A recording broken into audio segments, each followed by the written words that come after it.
So, hi, thanks for having me. Um, I'm really excited to be here actually because I've been working on this for about 7 years from home, really. And then today I've found a room full of people who are as interested in this as me. So that's really cool.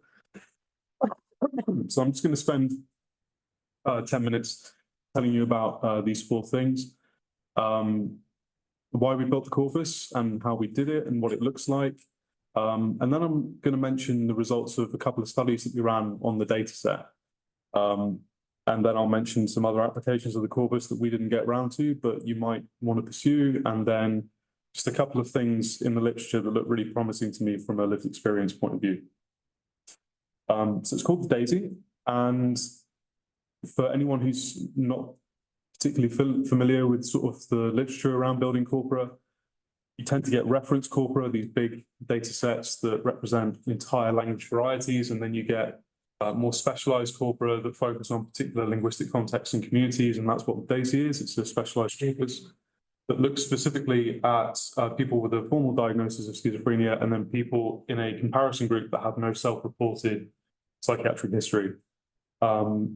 There's growing interest in corpora that capture informal conversation. There's something called the Lana corpus, which is being built at the moment, where people record conversations on their phones and submit them. And when it comes to eliciting formal thought disorder, most of the time that happens in control context, like clinical interviews or picture description tasks, and that's great. But I was really interested in what would happen if you tried to elicit formal thought disorder by getting people to talk about whatever they wanted to talk about for however long they wanted to talk. So we followed Sinclair's guidelines for building a spoken corpus.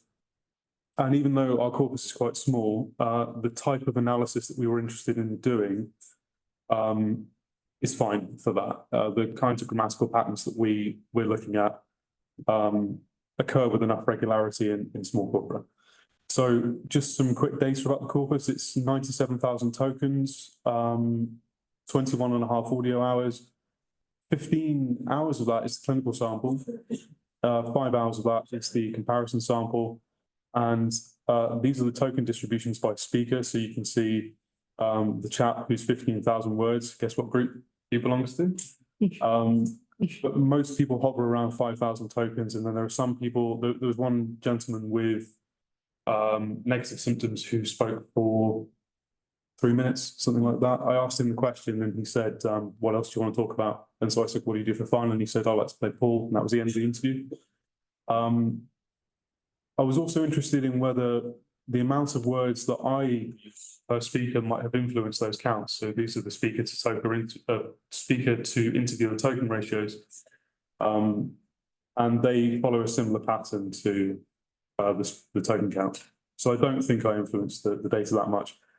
But one of Sinclair's guidelines was to try and capture as natural a length of an interaction as possible. So I really tried to keep people talking until they actually said, I'd like to go now. That was kind of the threshold.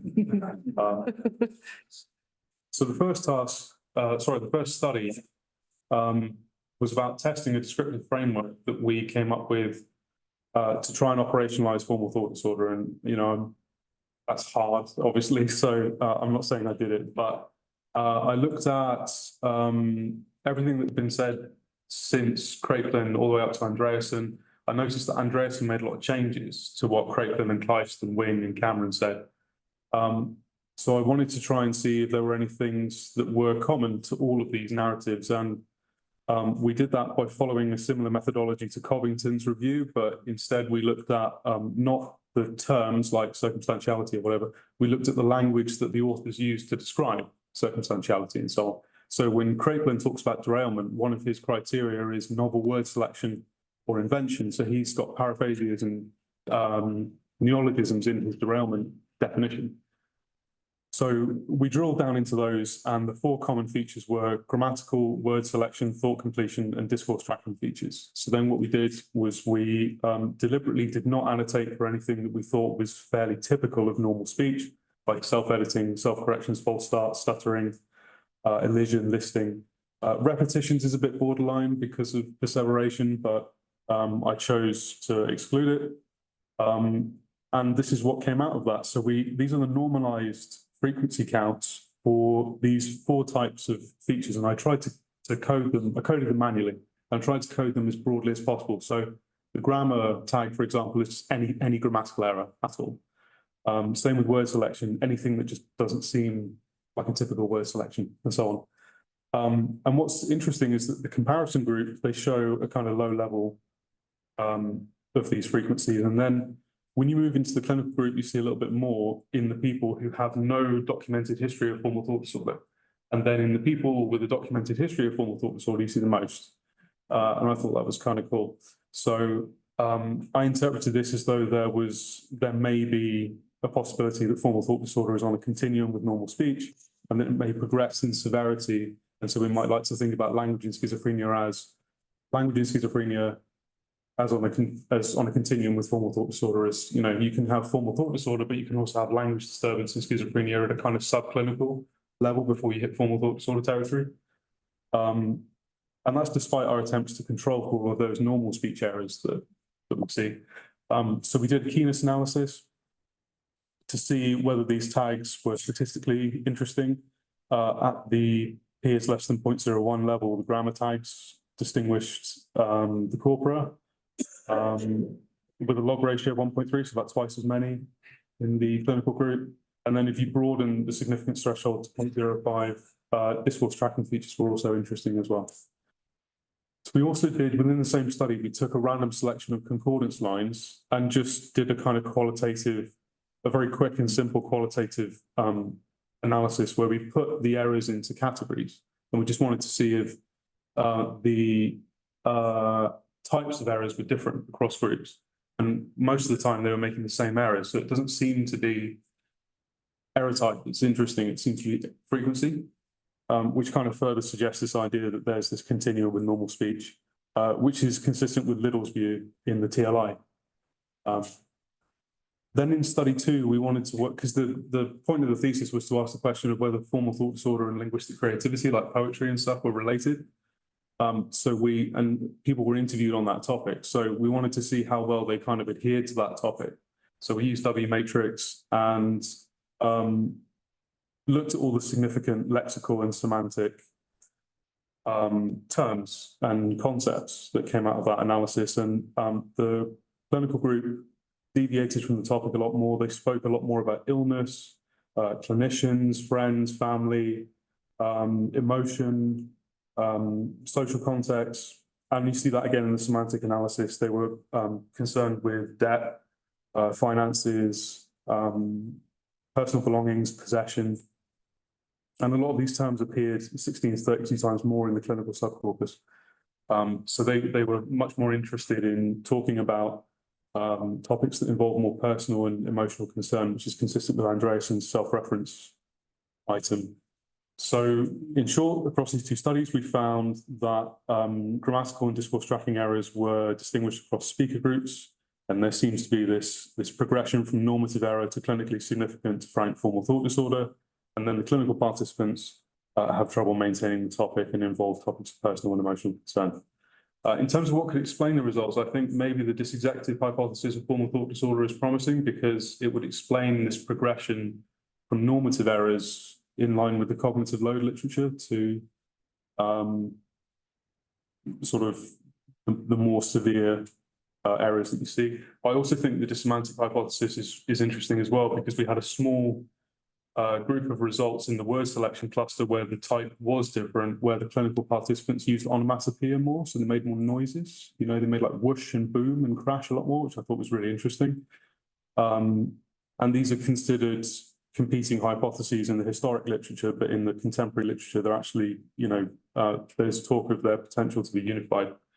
So in terms of other applications of the corpus, you can download it free from Reshare, open access, and the data is presented in multiple formats. So you can see the full interviews between my speech and the participant presented in Word documents as a running transcript.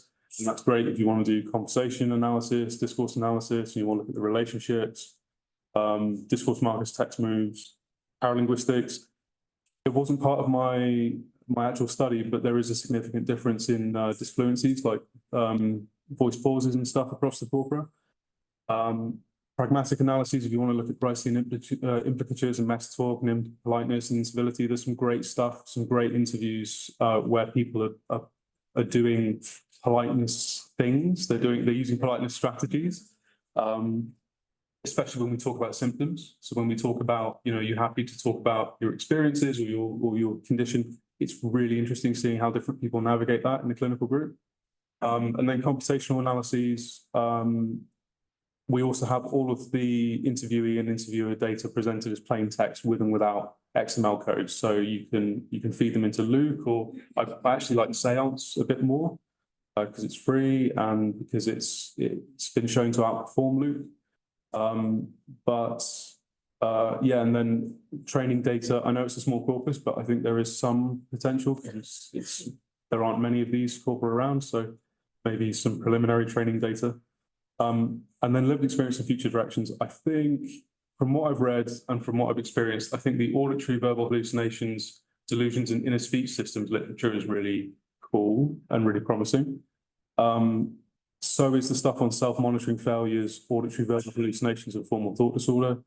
And then from my own work, I'm keen to expand the corpus, try and get some money and collect data nationally, internationally, cross-linguistically, depending on what's possible, what kind of funding is available. And I think this observation that Liddell made and then the results of my work could do with a bit more investigation. It's quite interesting just to see this idea of a continuum of normal speech errors.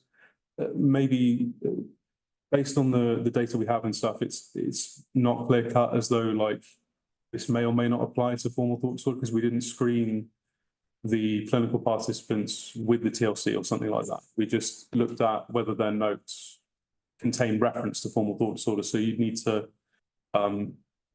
gather more metadata and build a bigger corpus and actually screen people for formal thought disorder to say more about the results. But that's kind of the end.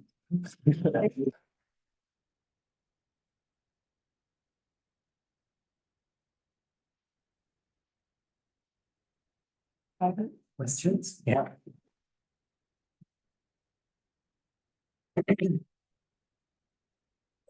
Thank you, very interesting, and also great to hear that it's available and touching it. Oh, thanks. People that you interviewed, what type of, like you said, there are student books available, was this like, how did you reach them? How did you get access to them? So we recruited through 2 NHS trusts.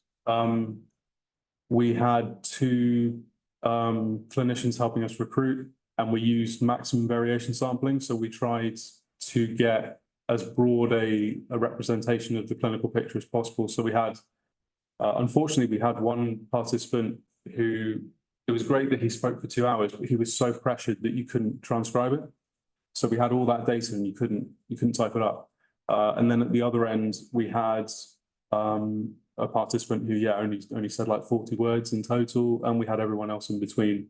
It's a small sample, it's 15 clinical participants, but they're really hard to find. Like to find people who are capacitous and ill enough that you can detect linguistic differences, but well enough that you can study them.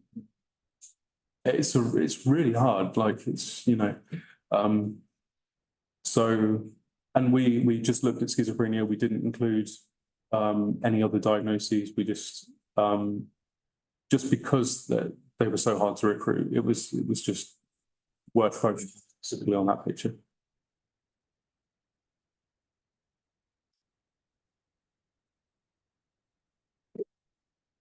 Circle of admiration, especially because of your emphasis on the to and fro conversation, and it's just such a perfect opportunity to bring this up because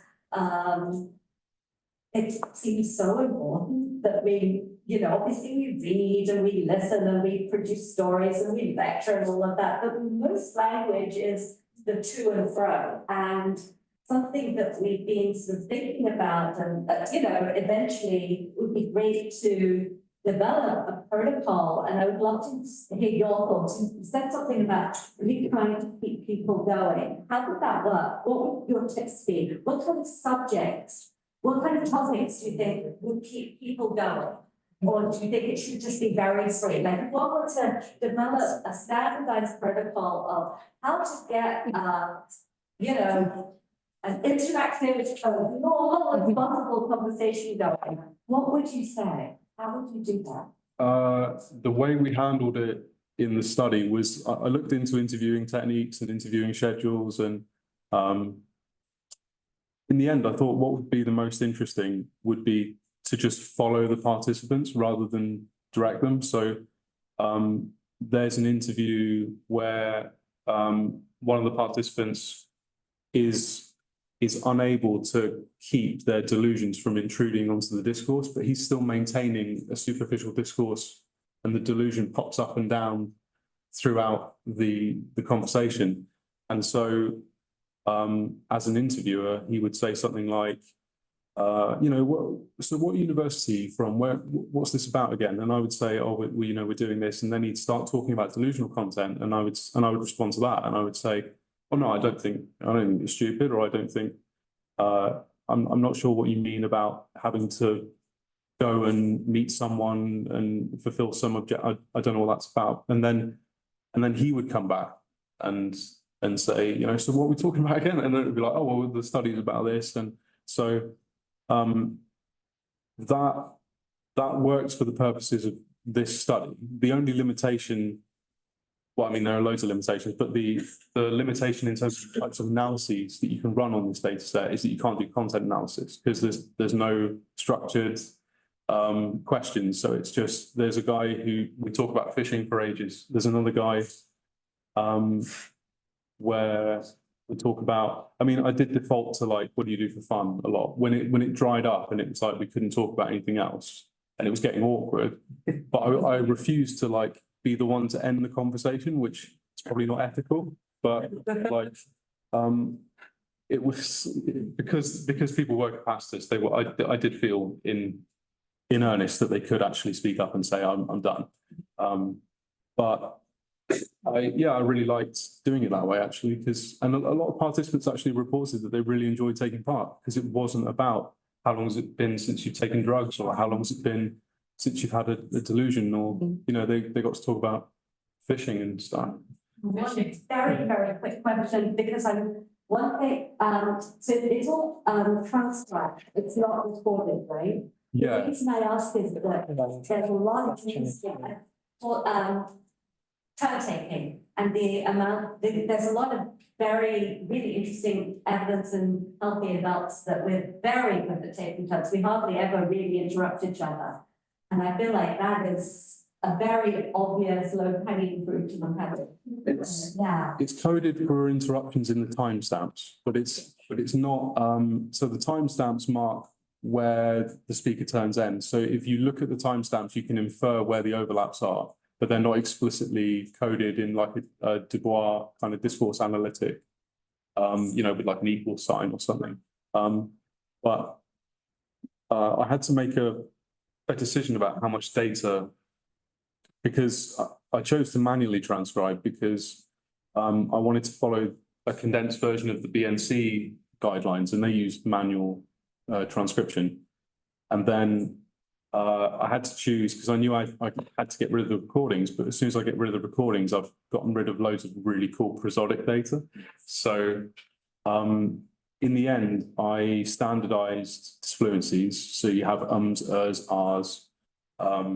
You also have truncations as phonetically spelled, because that was time and cost effective. So if someone said, I went to the supermarket, I would just write super M, supermarket. So you can see the truncated words when you do like word frequency lists and that kind of thing. But it had to be a compromise between, because it was just me transcribing 21 hours of audio. So but I think we got the balance right for the scope of the project, actually. Like, we got a lot of data, we had to throw a lot of data, and that's terrible, but I couldn't justifiably, in our ethics application, I said, you know, we'll delete the recordings.